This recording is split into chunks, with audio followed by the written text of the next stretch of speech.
So how you doing? I'm doing great, just doing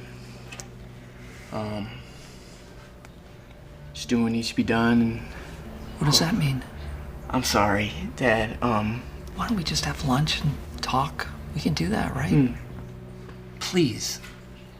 You think that you have this under control. I understand why I do things. It doesn't make me any different. You're just embarrassed because I was like, this amazing thing, like your special creation or something, and you don't like who I am now. Yeah? Who are you, Nick? This is me, Dad. Here, this is who I am. This is not you. This is not you, Nick. What are you doing, huh? You always gotta be controlling everything all the time.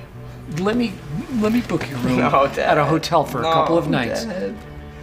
I don't want it to go like this. The source material are 2 books, 2 memoirs, a father and son, both their point of view on a harrowing period of their life. The son, Nick, going through struggling with addiction, and it was full of themes that I had explored in other movies: family dynamics, the passage of time, the illusion of control.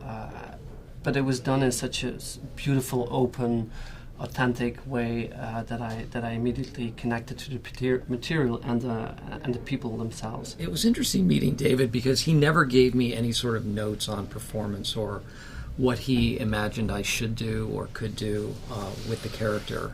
He had laid so much of his life out in the book and this story that, well, in both books with Nick, that there was a lot to glean from that.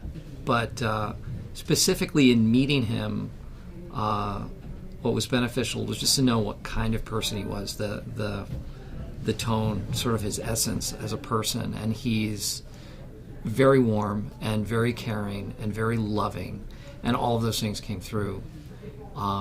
So I think that was the best part about meeting him and getting to know him. The gift of having a relationship with Nick prior to shooting, but also the source material, both Tweak and Beautiful Boy. There was vast amounts of information there that felt like they could supplement the character.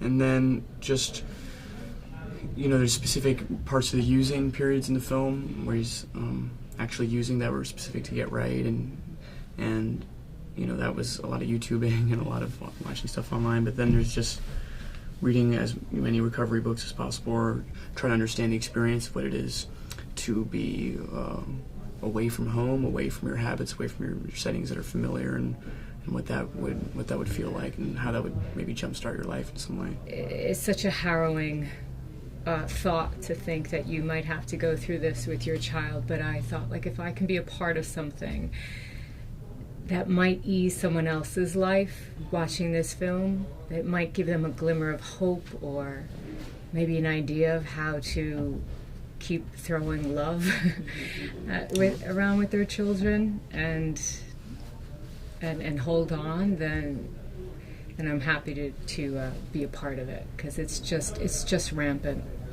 and if this movie helps to take out the shame of what it is to be addicted, then I just want to be a part of it.